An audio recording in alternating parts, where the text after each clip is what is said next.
Hello and welcome to a new video. So today we're gonna basically be saying goodbye to Forza 7.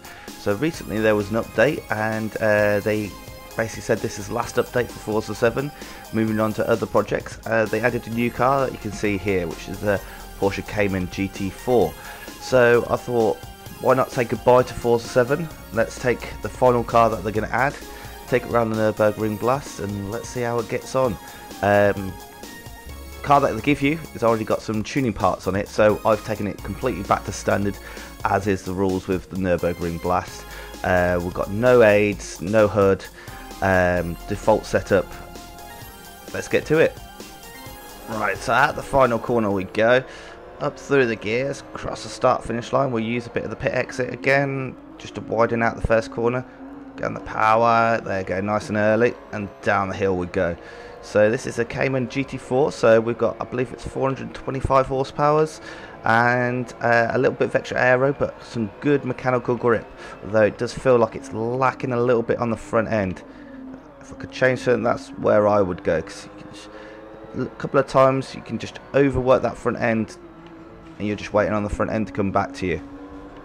Right, through the first technical section, and we're going to brake early here and focus on the exit. We're a bit wide of the apex there, unfortunately, but we'll get on the power nice and early. There we go. So up the gears. I have to say one thing about this position. I feel like I'm up very high, looking downwards through the car, which is makes me feel a bit funny. So it would be nice in future Forzas if we could change our seating position a little bit like you can in Gran Turismo. So this is completely stock, so we've had to take off a lot of the homologation parts they put on. They actually put on quite a few to get this homologated to make it equal with the other cars in its class. They had to take off quite a bit of power and some tyre width, so it definitely feels a little bit slower than it did when you first get it. So this is the final car being added to Forza Motorsport 7. It's in its twilight years right now. And as you can see, we're on a controller, not on the steering wheel, because my Logitech G29 only works on PlayStation and PC. Right, see, there's the understeer, a little bit wide of where we wanted to be. Try and keep good pace through the chicane. Didn't want to get up on the curve there, but we did anyway. Right, down we go, up through the gears. Sounds pretty good, although it does sound a bit generic Forza. A lot of the race cars in Forza sound like this. I wouldn't say it sounds anything too different to generic Forza, although it is pleasing to the ear, I'd say. Bit too deep in there. We've ended up a good car width wide. Have to use a power slide there to get us back onto course. A little bit bumpy here. This is where, see, understeer, look, come back, there we go.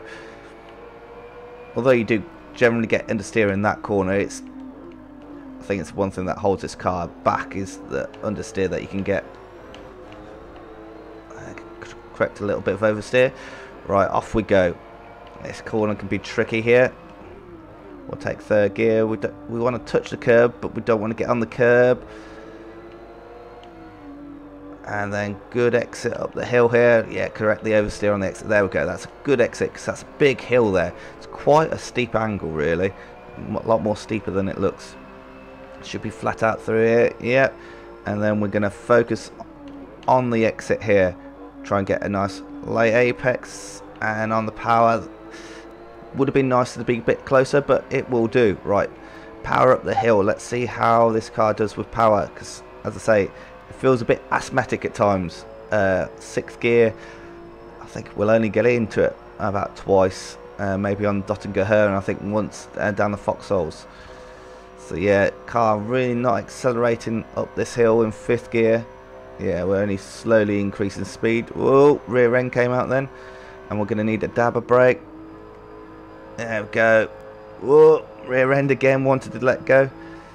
Let's hold fifth up through here.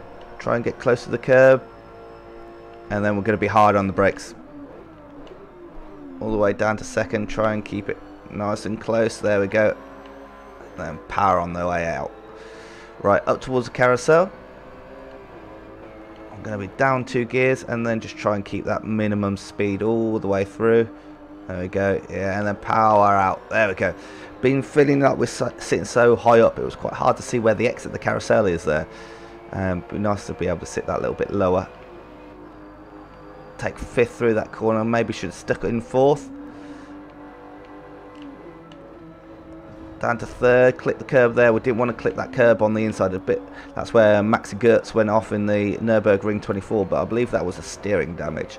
Right, into the roller coaster section. It's going to be 3rd and 4th gear. I think this is where we lose a lot of performance, as I feel we could go faster if we had a better front end. Got a little bit of grass there. We'll take 3rd as we come up over the hill. Power out. There we go. And then back down the gears. I have to say, it's been a long time since I've been back on controller after using steering wheel predominantly for the last couple of months, and it is hurting my hands. No other way to say it. I feel like I'm getting cramp almost. For any of you guys who watched the Keegan stream that we did last weekend of 6 hours of Le Mans, I have to say, 6 hours of racing on a steering wheel, I felt a lot less fatigue than I did with 6 hours racing in Forza. So that definitely tells you something. Right, powering up over the hill, hold 4th gear. Right, off towards the off camber sections here. Have to back off there because just couldn't, with the off camber as well, the front end just doesn't want to stick. Right, coming near to the end of the lap. We'll take 1 gear, try and keep it to the right. There we go. 1 more gear down to 3rd. Use the curb on the exit if we need to. 2nd mini carousel, we're going to hold 3rd for this again. Use the torque on the exit, a little bit of oversteer. Right, and let's try and get a good exit onto the Dottinger Her. Oh, that was close. I had to back off there, lost a few tenths there. I had to back off and had a bout of oversteer. Right, down the Dottinger Her we go. Let's try and get it up to 6th. There we go. Let's have a quick look around this cockpit. So looks pretty normal Cayman cockpit with the normal race gear here, there and everywhere. Looks like 163 is about it, topped out down here. Probably grab a couple more MPHs as we go down the hill after the Bilstein Bridge. Car feels quite nervous at that kind of speed. Yeah, we're up to 170. Going to be flat out through here. Back off at the end of the down a couple of gears.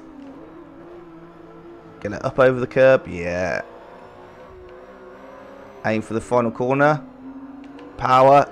And off we go towards the final line. Right, I'm finished. That says 7:41, but we didn't start it at the 0 timer because we had to turn around and start from a flying start. So it's going to be interesting to see how where that puts us on the leaderboard.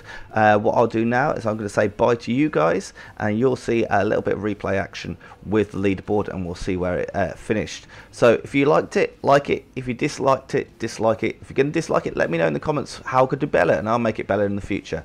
Until the next time, have a good one.